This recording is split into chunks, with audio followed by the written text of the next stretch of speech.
The Book of Genesis by Robert S. Candlish. 14. The call of Abram, his justification, the power of his faith, and its infirmity. Genesis chapter 11, verse 27, and chapter 12.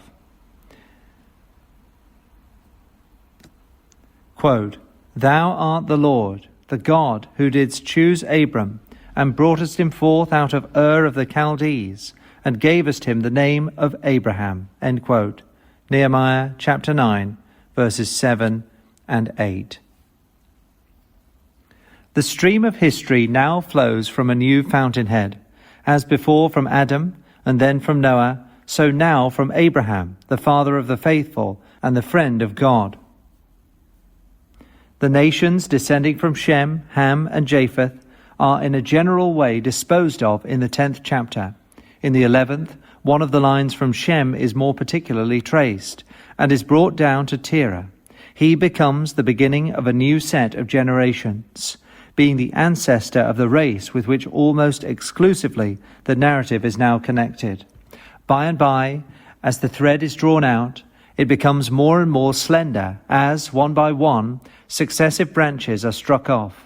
Thus, of Terah's sons, Lot and his posterity are soon set aside, and Abraham himself takes the lead. From among the children of Abraham, all of whom are noticed as the ancestors of great nations, Isaac is singled out. Of Isaac's sons, Jacob is preferred, and from him the line of Judah is especially traced, and in the line of Judah the house of David. Thus, by a process, the reverse of what occurs in the flowing of a river, the current of the stream of salvation, instead of receiving as tributaries, gives off as superfluous successive streams or branches, becoming more and more limited as it rolls on, until it ends in the man Christ Jesus, from whom again it begins to expand, until at last it covers the whole earth and sweeps all nations in its mighty tide.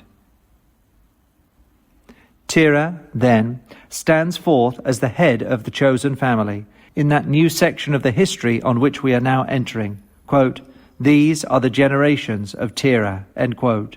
Verse 27. But he soon disappears from the scene.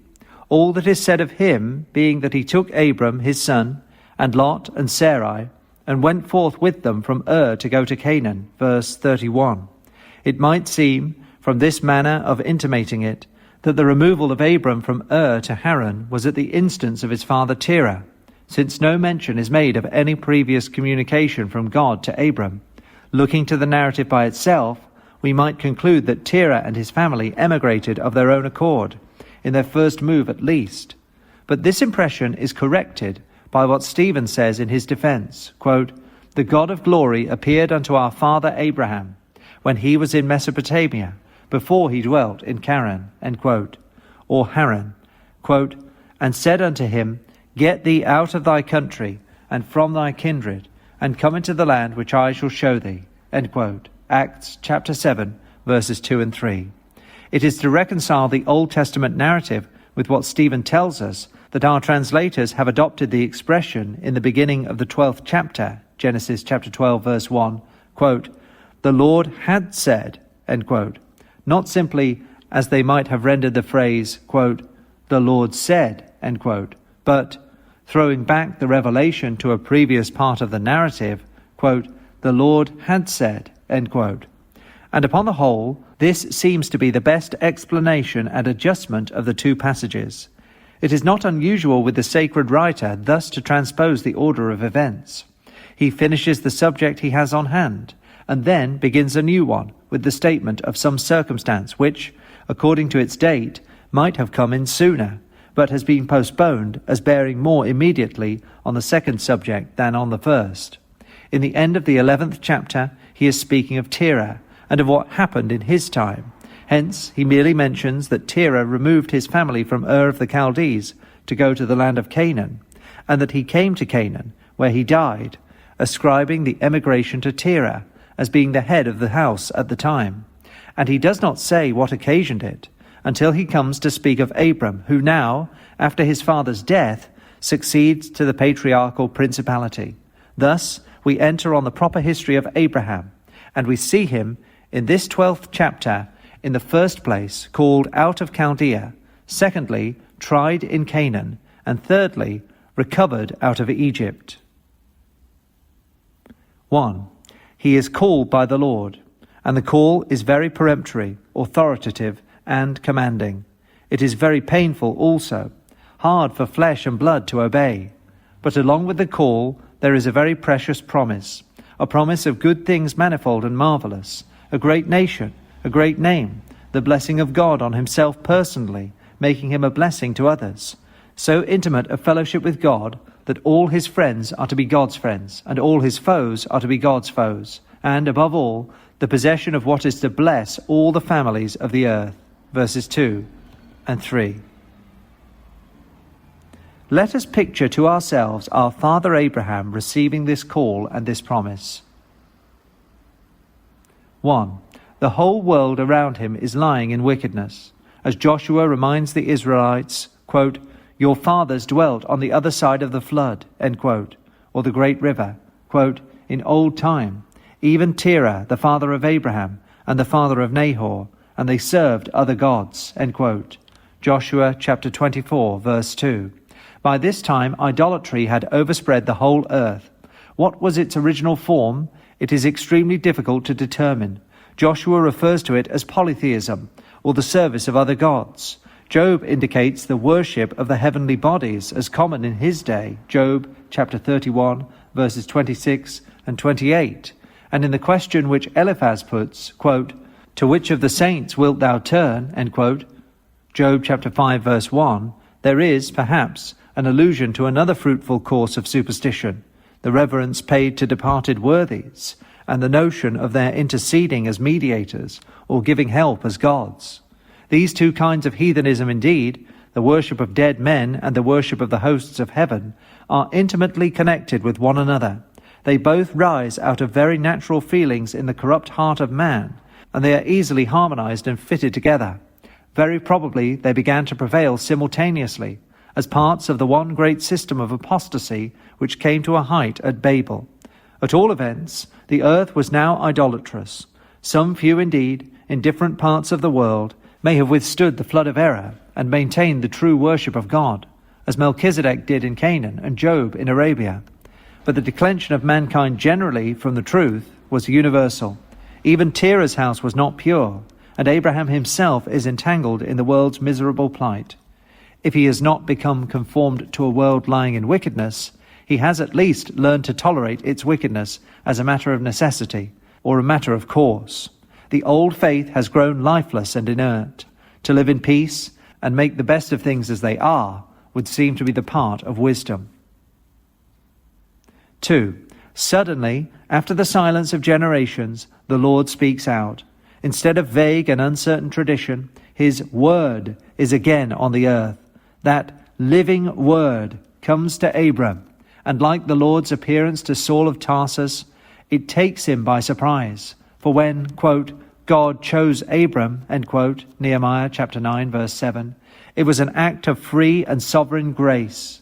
He did not choose Melchizedek, who was already in the Holy Land, and was faithfully maintaining there the good cause. The Lord is found of those who seek him not. He comes to Abram, dwelling afar off, and if not hostile, at least indifferent to the truth. To him he reveals himself, him he chooses, him he calls. To Abram, while yet ungodly, God, intending, quote, to justify the heathen through faith, preaches the gospel, saying, in thee shall all nations be blessed, end quote. Galatians chapter 3, verse 8. Such is the Apostle Paul's inspired commentary on this first call of Abram, and thus he explains the meaning of the word, quote, blessed, end quote, as it occurs so often in the promise given to the patriarch. The blessedness is that of justification, the free, gratuitous justification of the sinner, without any works or righteousness of his own, through faith alone in the appointed and accepted substitute, sacrifice and surety. That is what the promise gives to the patriarch, what it conveys to him as the free gift of God, what it at once and summarily makes him. It makes him, quote, blessed, end quote. Blessed in the sense of being, quote, justified through faith, end quote. And it makes him henceforth the depository of this gospel blessing, this free gift of justification through faith for all the families of the earth. Abram believed the promise, and on the faith of it, quote, when he was called to go out into a place which he should after receive for an inheritance, he obeyed, and he went out, not knowing whither he went, end quote. Hebrews chapter 11, verse 8. 3. Such is the calling or conversion of Abraham. What a change does it work in his position, his character, and his destiny. Before it, what was he? An obscure and all but solitary man, married indeed, but childless and hopeless of issue, living very much like his neighbors, in an evil world and an evil age. But God has appeared to him, Jehovah, the God of glory, and the whole course of his life is changed. A word has been spoken to him, a word of sovereign authority and sovereign grace. He has stood before the eternal word. And what has he learned? That there is a blessing for him, and through him for others. And what a blessing! Justification without works, through a perfect righteousness freely imputed. The righteousness of the Redeemer promised from the beginning, the seed of the woman, by whom the serpent's head is to be bruised. Surely he does well to obey such a call, peremptory and painful as it is, when he receives in it such a blessing. And yet, after all, his believing all this, so unhesitatingly and so manifestly with all his heart, his taking God so simply at his word, asking no questions and raising no difficulties, is a wonder. He might have started objections and made inquiries. How can these things be? How can he, whose wife is barren, be the father of a great nation? How can he, a poor sinner, a guilty man, be at once so graciously received into favor?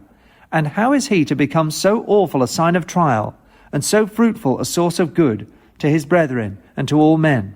But he does not stand upon any such scruples.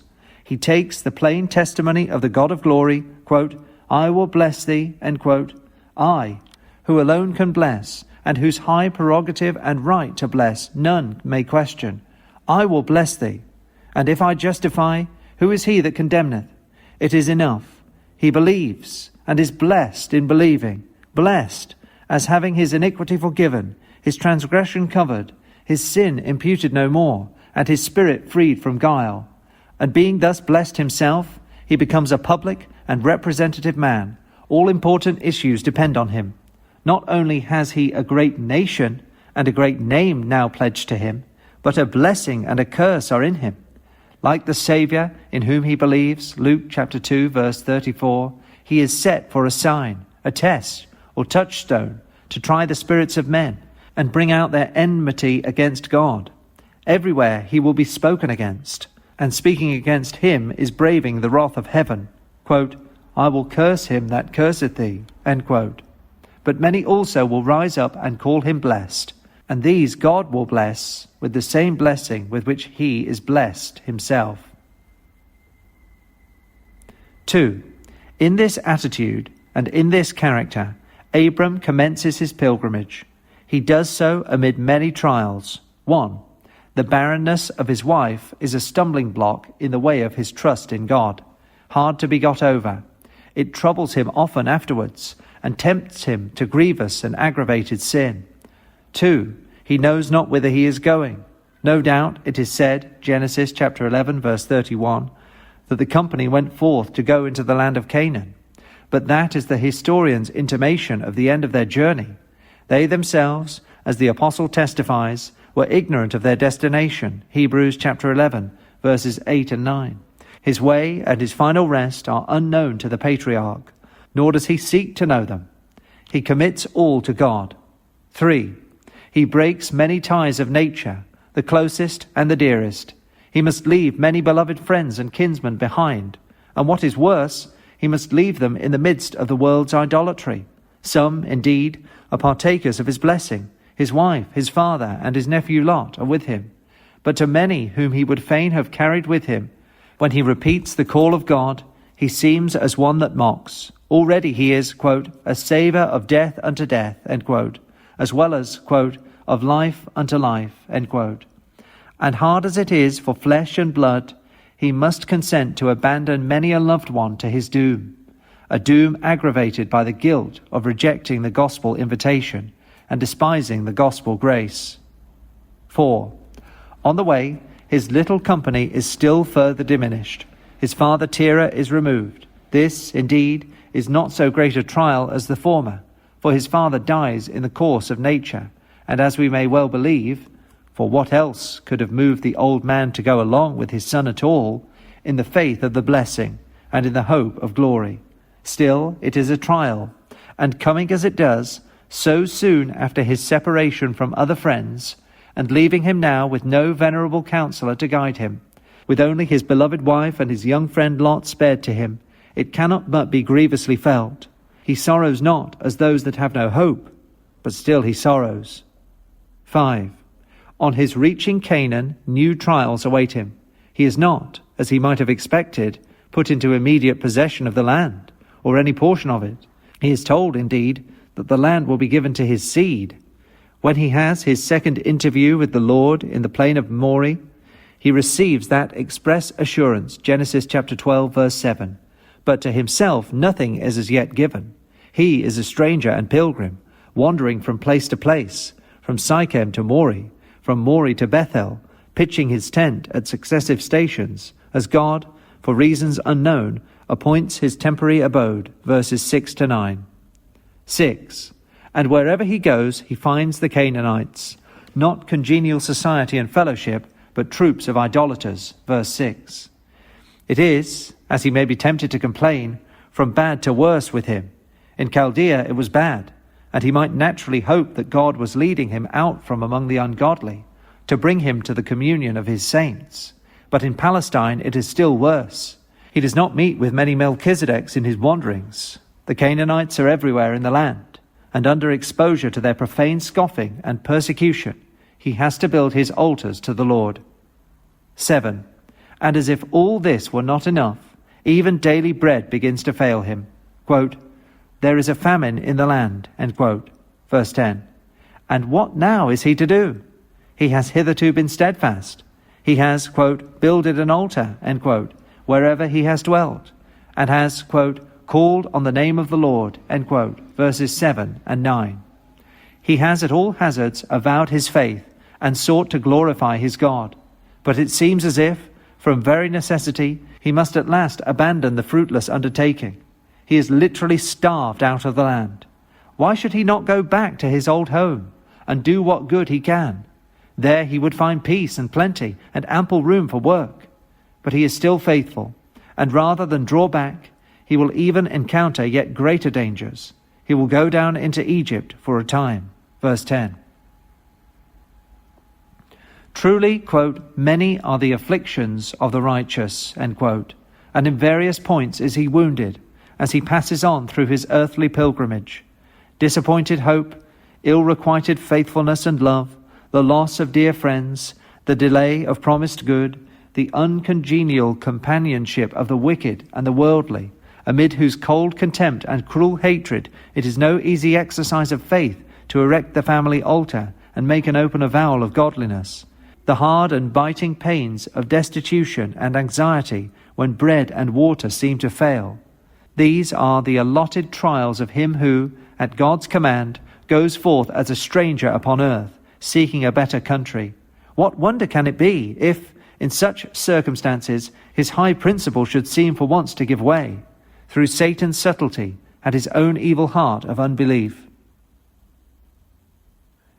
3. In Egypt, accordingly, for a brief space, the picture is reversed, and the fair scene is overclouded.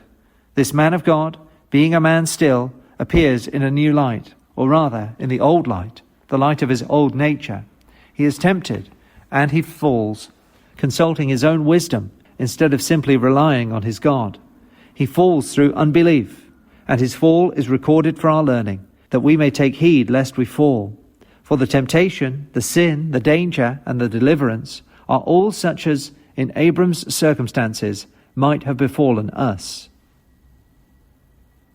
1. The temptation was a severe one. Egypt was at this time a flourishing nation, The fertile valley of the Nile supported a considerable population, and the country was already assuming the character which it afterwards bore as the granary of the world. Its kings, boasting the hereditary name and title of Pharaoh, were wealthy and powerful. They affected the usual oriental state of a large retinue of consorts, and were far from scrupulous as to the means of adding to their number. That Sarai, distinguished by her fair beauty among the dark daughters of Egypt, would at once be coveted for that purpose, Abram seems to have taken for granted. With his limited band of followers, he could not resist any outrage that might be offered, nor would the laws of hospitality protect him. Nay, if she were known to be his wife, the Egyptians might even kill him, that she might be transferred to Pharaoh. 2. In these circumstances, it occurred to the patriarch that she might pass for his sister, and so he might not only save his own life, but even do something to preserve her. He would then be in a condition to treat with Pharaoh as to terms of marriage, and he might hope to prolong the negotiation till, the famine in Canaan being over, he found means to escape with her out of Egypt. He sinned through unbelief. The falsehood which he put in Sarai's mouth was a grievous sin in itself, and it was sinful also because it indicated, as all falsehood does, the want of a just and reasonable confidence in God. He might have left it to God in this trial to make a way of escape and provide for the safety of the promised seed, but he, quote, would be wise, end quote, in himself, and, quote, it was far from him, end quote. Proverbs chapter 7, verse 23. 3. His scheme, accordingly, availed him little. He was not indeed killed, but his wife was at once taken from him, without the ceremony of a previous treaty. She is already in Pharaoh's house, and though he loads her supposed brother with gifts, apparently that he may win his consent in due form, verse 16, yet, if he will not be satisfied, can it be supposed that the monarch will wait long for that consent, when he has the power in his own hands, and the bride already at his mercy? Thus Abram's policy overreaches itself. 4. But God, whom he had better have trusted from the first, interferes to deliver him at last, not dealing with him according to his sin. He averts the evil, and even turns it to account for good.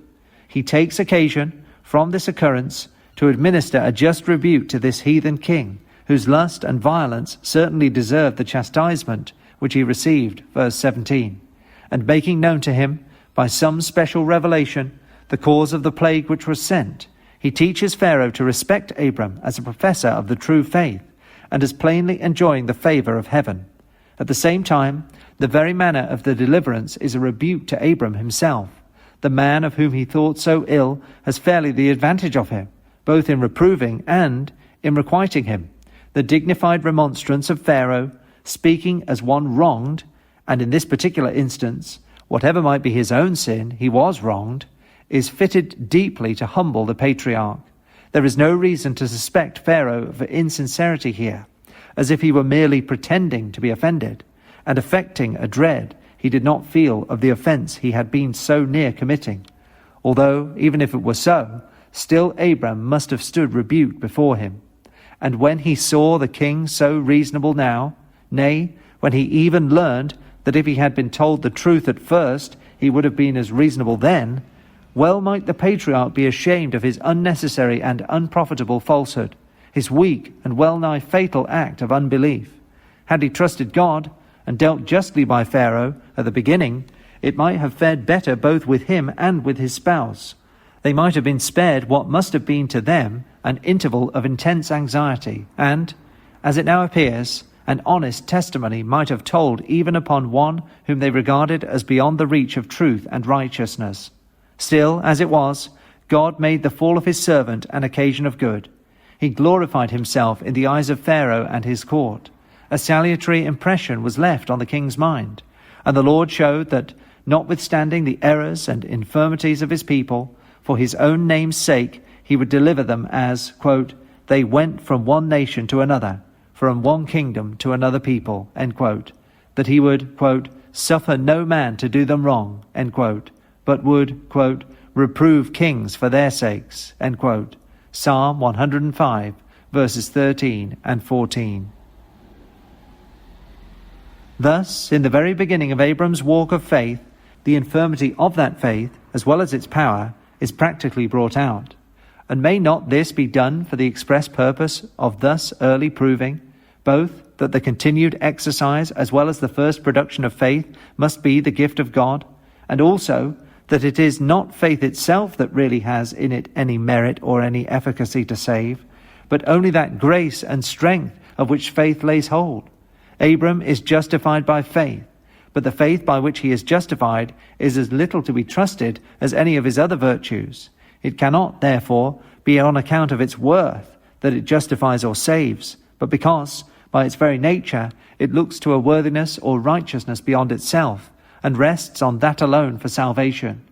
It was in the promise of God, and not in his own faith, that Abram trusted, and it was this alone which ensured his recovery from his sad fall. Otherwise, when his faith failed, his only ground of safety must have been fairly and finally driven from beneath his feet. But the anchor of his soul was in God. Therefore, though cast down, he was raised up again, and the salutary lesson which he learned was that of distrust in his own faith as well as his own wisdom, and reliance on the Lord alone. He had been tempted to presume upon his position, as chosen and called by God, and to think that he might himself take measures for averting evil and securing the fulfillment of the divine promise. He is taught that he must leave all to God, and commit himself, as a little child, entirely to his guidance, who saves his people in a way altogether his own. But though thus weak when he followed his own wisdom, how strong is Abram in the Lord!